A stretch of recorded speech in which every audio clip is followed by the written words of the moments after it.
I just hit the record button. I don't. Okay, it says it's recording. So yep, it seems like we're good to go. All right, E, thanks so much for doing this, bro. I know you're super busy. The reason why I wanted to do this is because I get the feeling sometimes, and a lot of times when I speak to these administrators in these schools, this is awesome.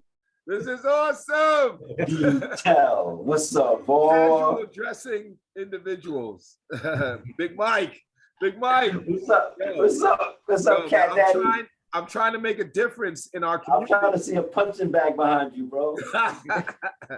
Yo, so listen, whenever I tell administrators, like I went to Philadelphia, like it's crazy. When I went to Philadelphia last week, right? And I told hold on. I just heard you. I heard your voice. I was just coming to say what's up. But I want another call. I want another call in there, man. Okay, you got to bounce. Yeah. All right, hold on. This is good though, because they see. I call in the book. I call you guys the Tybal twins. That's what I named you guys. So yeah, I remember. You remember? All right, yo, Big Mike, it's good to see you, brother. Man, hi, man. Mark's out there too. He's on the call, but Mark's out there. He's here, but I told him when he gets a chance to pop. They're making you guys come back to the office now, right? They were on regular, like, come in. Let's say they're encouraging people to come in. Facts. Big Mark, the man. My man. I got to come to LA, bro. I got to get out there. All right, so listen, Mark, thank you for just stepping in. So when I tell people, right, like what we used to do or what you guys used to do, I think they believe like I'm lying, to be honest. I think they believe the story is too fantastical. They're like, they're lying, So I wanted to do this to prove to them that this is all real. And I literally, like, I don't know, Mark, if you listened to it, but remember that time? Tell them what you call us in. Tell them what you call us in your book. What name you gave us? I call you guys the Tybal twins, right? But I use Mark's name, and I literally say, like, we used to look into the den, and Mark would be in there reading the Wall Street Journal, like, what's wrong with him? Why is he not coming outside? And I tell people all the time.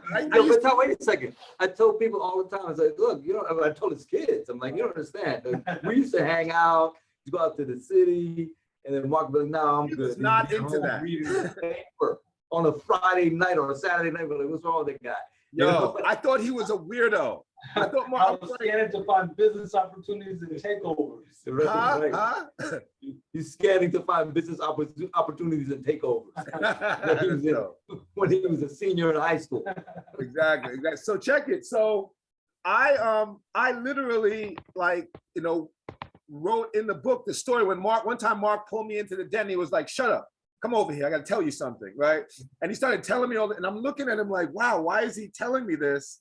But it had a real big effect on me. So I wrote about that, and then you showed me right after you pledged. I remember I punched him, Mark, in the chest, and my hand bounced off his chest like a fucking pig. I was like, oh shit, what the fuck?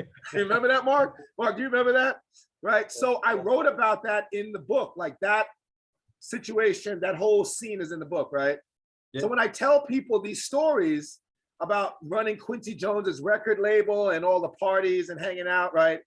They're like, nah, and I'm like, yeah, right? Yeah, I remember you used to be around, and like you be all up in our mix. You be on the office. In your office, watching you. Yeah, but you be hanging around, and I'm guessing you gained a lot of insight and knowledge. Dog. So just from being around. Yeah. And it was good, because look, I learned all of it. I learned all of it watching you. So when I got on TV and all that shit, got on TV and Wendy Williams and Howard Stern, that was all sitting in your office, like just sucking up whatever you guys were doing, to be completely honest, right? I wouldn't have never had the audacity to make up a fake publicist name and call the Howard Stern show. Who does that, right? I used to walk in there and they'd be like, where's Michael Rickner, right? And I'd be like, he's in Paris, but I'm here. You're looking at him. Right. I would tell them like he's in Paris or he's traveling, but I'm here, so let's do the interview, right? I did that so much. So I just wanted people to know like what you guys do now and that this is all real, because I've created a curriculum, right? It's called eSTEM. It's a mixture of engineering and entrepreneurship. And I didn't know at Northeastern that engineers create disruptive innovation. I didn't know that. They didn't tell us that, right? I didn't know what a unicorn company was. Yo, man, pause right there. Just pause right on that note right there. Look, if you look back at, can you hear me? I'm gonna put the headphones in because it's a little low. Bintell, nice seeing you. I gotta go back to take care of. I just want everyone to know that this guy here, Mark, is the one who did all of it. This is the guy. This is the guy. All right, Mark, good to see you, man. I gotta come to LA and we gotta hang out. Sure. Mastro's. We're going to Mastro's. You know, it's right around the corner, man. That's the dopest restaurant, bro. So no, just on that point real quick. If you think about it, man, any of these major innovative companies, think about Apple, Microsoft. Look, with Apple, I think Apple alone, right? Everyone thinks Steve Jobs, right? But he couldn't have done that without the a team of engineers. No, not who's the co-founder? Wozniak? Wozniak. Okay, he was an engineer, right? Right. None of that happens. None of that happens without the engineer. If you look back at any major corporation, innovative company, right? Any major innovative business, to your point, it's like the engineers are the ones. The engineers, exactly. Yeah. And anyway, I continue. There's another fact to back that up. There's another fact that says that engineers, when they create disruptive innovation, it's the best way to produce money outside of like war. War is because they literally make industries, right? These little kids in these schools, Black children, have zero idea what a disruptive innovation is. I hope we're still recording, right? So I didn't know this at the time, but being a salesman and an engineer set me up to be a company unto myself. I didn't know this, right? And I wouldn't have gotten that marketing piece because I was doing sales, but I wouldn't have seen it on the grandiose scale that you guys introduced me to it, hanging out in your office, being comfortable there because I felt like I was in an environment with Black people I went to high school with, right? Yeah. So just tell them, please, if you could just let them know, like I tell the kids, like when Puffy ran the marathon, those two guys that were on either side of him are the guys that are in my book. Like, could you just tell I'm trying to find a picture, man. I mean, I'm so mad that I don't have video of that because it was on TV and everything. We never saved any video, but I think I had someone send me a picture of us like at the front of the race, right? Yeah. And we're like, you see Puff, and then we're standing like kind of right behind him, but because the security guards are like right next to him. But you can see, we're right behind. No, but you guys ran alongside him the whole race. Nobody knows that. Nobody sees that, you know? So what I'm trying to get people to understand, like when I go into the schools and say, hey, I know these celebrities, quote unquote, know them through these guys, they're like, yeah, right. You went to when I say I went to the all white party in the Hamptons, they're like, what? Like they think I'm lying, right? So I'm really trying to get them to understand, like, hey. No, so it's real quick in a nutshell. I mean, look, our background. I think I did a video. It's on Amazon. Right? So our background is before we got into this business, which is in finance and wealth management, private wealth, basically, right? For the entertainment industry out in LA now. Still working with a lot of people in the entertainment industries, entertainers, athletes, what have you. Right. Because of what we did in our past life and career. It's a natural fit. Yep. Yeah. So what you're talking about is back in the 90s when we had our business doing marketing, entertainment, right? Yes, it's true.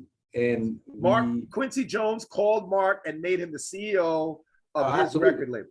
Absolutely. Yeah. And the way I tell people is like what we were doing back then is sort of akin to what people call influence marketing. Like now, like that's what it's called? Influencer marketing, right? Okay. What people doing on social media. Social media.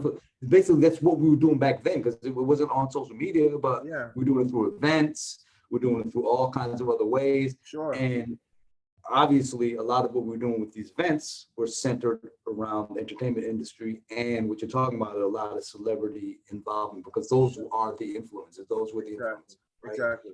So I remember yeah, this- you know, you're spot on, and it is true. You were all up in the mix, sucking it up. trying right? to, I was, yo, E, honestly, I was like, what, it was shocking to me. And I was sitting there watching it like, how am I going to compete with these rappers and athletes?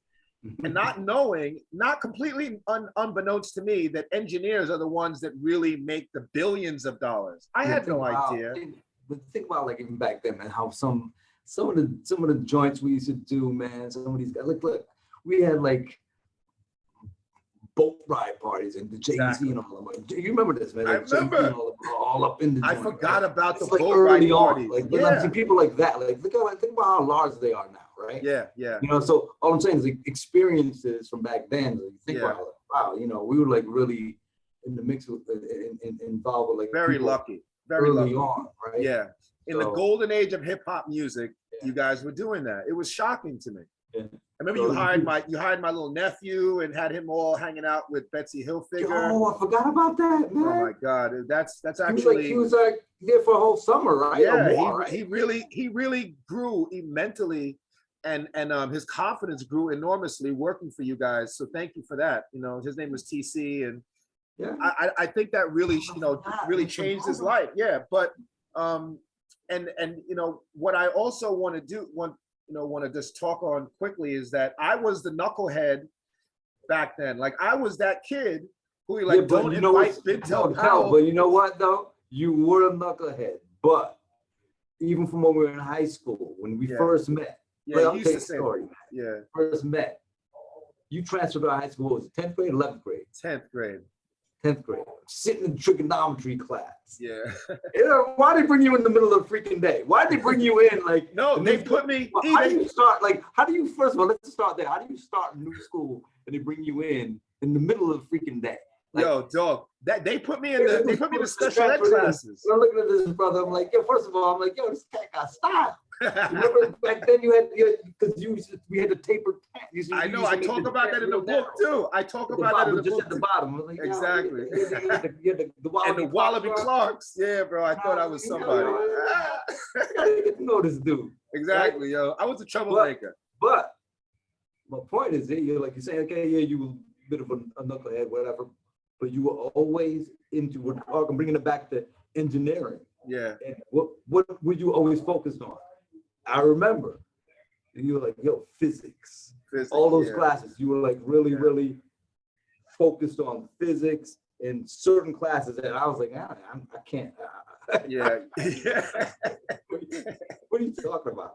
You were really focused on that. I was Then trying. My mom. going to college, went to Northeastern University. I was at Boston University. Yeah. We were pretty much still together. I spent more Yeah. time at your school. Remember You my did. first freshman year? I spent Yeah. more time at We used to walk back and Northeastern. forth. I know. Right. We used to walk back I and spent forth. more time at Northeastern, so much so that by the end of our freshman year, people were like, wait a minute, you don't We go go to school?" Northeastern. Yeah. I go to- Yeah. I know. I know. People were like, dude. yo, you gonna go to school? I'm like, "No, I I'm gonna go know. I know. Right? And then when the But- graduate used to take me around to all those parties. Yeah. You would like literally took me under your wing, and people would be like, "Who's this guy?" You'd be like, "It's my friend Bintell. Shut up." Like you like literally chaperone me in those. I would have never gone to those parties without you.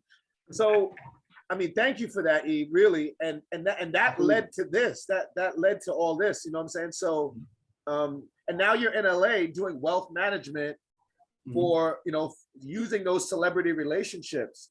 And I tell people all the time that success in business is all about the right relationship. And thank God, we ended up in the same classes in high school together, because that really started whatever this is, that, and I'm trying to disrupt education now, because when I got in corporate, every time I would close a big deal, I don't mean to, bring up race, but they would take my deals and give it to, so many large deals. So I realized at a certain point that I had to start my own company. And a lot of, look, man, hey, look, you should bring that up because on all levels, stuff like that still happens, man. That still Unfortunately. yeah, Right? So, okay. Yeah. and it's going to continue to happen to these kids. So there's a crisis in the Black community right now about STEM and tech. And Black kids, just like I did, have no idea that disruptive innovation is even a thing. You guys know about it because you guys went to obviously some really good schools. You had parents who, who educated you guys. I mean, you guys have a lot of education. Your father spent tons of money on your education. God bless him. Tons, right? So you guys are an anomaly, but I'm trying to get the schools to understand that this is something that's serious. Our kids are falling behind. And if we don't start owning tech companies, and it's an Ivy League mentality. It's a mentality that's bred into the Ivy League that's completely absent throughout anywhere else in the district. So when I talk about this, a lot of the entrepreneurial programs that I compete with are created by teachers who never worked in the industry, have no experience, have no relationships. And I think that's just no practical experience. Right? So I think that's a travesty. I also think it's shortchanging the children. Pause, I'll let you continue, man. Like, yes, sir. That is a good point, because even on a higher education level, yes, sir. Like I went to Columbia Business School, right? And I remember when I was in Columbia, going from an MBA, the classes that I got the most out of, most value from, were the classes that were taught by adjunct professors, meaning people they worked in the industry. They were actually just part-time, and they actually were in practice doing whatever they did. Exactly. Because the other classes I took, where it's like the faculty professors, or the ones that are in the worst case, the ones that are actually still, I guess, working on a PhD or whatever they were. I mean, you literally could see, okay, they're coming down now, they can teach you about marketing, they're coming out from their office, and you see in their eyes, they've been looking at a screen or whatever the hell they're doing upstairs all day, and they're writing all these formulas and stuff on the board. And remember, when I was in business school, our business was already going. Right? So I remember that. So you knew more than the professors probably. Right, so this is my point. I'm like, so I'm listening and I'm like, okay, so yeah, it's good. This is theory. Yeah. All these formulas and everything that you're throwing up here on the board. Yeah. But some of this stuff doesn't really work that way in practice. Exactly. That's my point. In practical application. So what you just said is a very valid. It's very important on all levels. Like, just give me an example. And the kids, that example, like even like on a higher education level, it applies. I believe. Yes, sir. Yes, sir. My point and I'm so glad you said that, E, because that's when I'm trying. Okay. Sorry. Yeah, no. So I'm so glad you said that, because when I'm trying to explain to these professors or to these people in these schools that, hey, my competition is not Nifty or Project Lead the Way, because they don't know what they've never done it before. Sometimes it falls on deaf ears. So I'm glad we spoke about this, but I just want them to know that disruptive innovation and a unicorn is the top of the food chain. And even you working in wealth management are aware of the new disruptors and the new unicorns. And that's what you advise your investors to put their money in. I mean, that's the center of the investment universe. Our children have to know this. They have to understand valuations, and they have to be thinking that they're going to disrupt an industry with tech, or else we are going to be in bad shape very soon. I'm trying, and unfortunately, a teacher that's never worked in the industry is not prepared to take them on that ride. The only reason I am is because I worked in the industry and I sucked up whatever I learned about marketing and advertising from you guys. I'm just going to be straight up. So, and you guys are, also Philadelphia ISD is another district that I'm courting. And I think it'd be any of them, DC, Atlanta. I think it'd be awesome if we could get some celebrities. Another quick point on some of what you're saying there, though. Yeah. Look, man, I don't know if you picked this up, because we're talking about, you were always interested in technical stuff, engineering, but think about this. I don't know if you remember this, man. I think I may have told you this before, but somewhere along the line, you became a great, you got the gift of talk, right? Me? That's insane. I'm talking about you, bro, because look, in our business, man, what do? I tell people, look, I'm a conversationalist, right? Yeah. I got to be able to talk to people and figure out how it is that we can be helpful to them, blah, blah, blah. But you can't talk and be able to develop a rapport with people. You're not going to be good. What am I talking about? It's essentially sales. You're a good salesperson. Exactly. Right? So think about back when we had our first kind of big office that we moved into. Yeah, I remember that office. Yeah. Who did we get? Who actually got us our first entire telecom system in our office? That was me. Oh shit. My Yeah. friend right here, Oh, Bintell. shit. Yes. I forgot about that. You came I in, forgot about you tell me about stuff that I didn't even realize, man. Like, yeah, this Yeah. is like in the 90s. In the Yeah. 90s, you came in with a young woman. I guess you were Yup. training her. Yeah. Right? Yeah. And you were like, yo, E, I'm telling you, this is the telecom system that you should have. But I remember this stuck in my mind. You started telling me about, this was pre-wireless, man. Yeah. Yeah. Right? Yeah. Yeah. You were telling me, look, but eventually, a lot of this stuff for the, when you connect to the internet, you're not even need it. It's gonna be wild. And I what the fuck are you talking about? I forgot Literally about was that. like, dude, I was literally like, because I remember sometime in the 90s, we weren't wireless yet. I remember that. I'm thinking to myself, like, what is Bintell? This little Jewish girl I was training her. You're Yeah. right. I remember But her. my point is, look, technology, everything you're talking about, it connects. Look, you were telling us, this is the 90s, you were like, something about wireless back then. And I was like, Yeah, I was working for Windstar. I was like, what are you talking about? I was a sales engineer for Windstar. You got it. You got the whatever Thanks that for gift saying that, is. Because I mean, I know we're friends and everything, but look, Yeah. I mean, that's a good story. Because I forgot all about that, bro. I forgot all about that. You got us that telecom system, but you also dropping knowledge. I remember back then, I was like, what are you talking about? Yeah, I remember. I was real? shocked. I was shocked that I knew something that you didn't. You know what I'm saying? I was shocked. I was like, oh shit, Irwin doesn't know about this. Right? So I forgot all about that, bro. Wow, thanks for reminding me that, man. Thanks for reminding me. Yeah, so I mean, I just wanted to thank you so much for doing the call, E. It's really a vote of confidence because Yo, I see the that's a dog. this dog thinks she's a child, man. She's like literally in the, somebody gave her to me. She's a really good puppy. And she thinks she's a human. She wants in on the talk. Yeah, she thinks she's a human being. She's strong. She's a pit bull and King Corso. So when she wants to bully her way into a conversation, there's nothing I can do about it. Rafi, behave yourself. Yeah, man. So this is invaluable. I'm gonna send this off to some of the administrators so that they can understand that, and what I also want us to do is when some of these, things happen, I'd like to be able to work with you guys to see if we can get some celebrities down for the kids.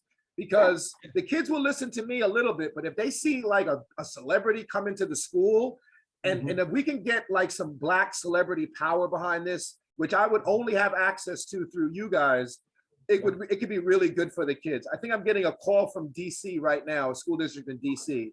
Hold on one second. Hello? Hello? Hi, I received a missed call from this number. Yes, this is Bintell Powell with Bandit Publishing. I think you and I spoke a while back about an engineering initiative, and I think this is your cell. I wanted to just touch base with you. I'm in the middle of a video conference right now. Do you mind if I give you a call back in 5 minutes, ma'am? No, that's fine. Okay, thank you so much. Thank you. Bye. Yeah, so all I do is call like Black administrators. A lot of them are engineers as well. And when I tell Black administrators that our kids are being shortchanged like this, they take it personal because they realize that it probably happened to them as well. And I only focus in on the Black administrators. I didn't design it that way, but unfortunately, it's like that. Yeah. So no, absolutely, man. Like I always tell you, man, however we can be helpful, for sure. This is a huge thing. Us to try and get some celebrities to come down. Yeah. Whatever school districts you're involved with. Yeah, we'll definitely do whatever we can do to help. This is awesome, E. This is such a big help, man, really. I got to say, too, I got to come to LA soon. Remember Danica? Remember Danica from Westbury? Yeah, I see her. I see her every once in a while. Yeah. All right, yeah, her husband is like a film guy in Hollywood, and he knows a lot of folks as well. And Danica's been really supportive, so I can't wait to get out there and hang out with you guys. I remember Danica's husband took us to Mastro's, and we saw all these celebrities in it. Sylvester Stallone was hanging out. And her husband paid for it. It was like a $2,000 dinner. I was like, wow, this guy. But yeah, bro, we got to get out there.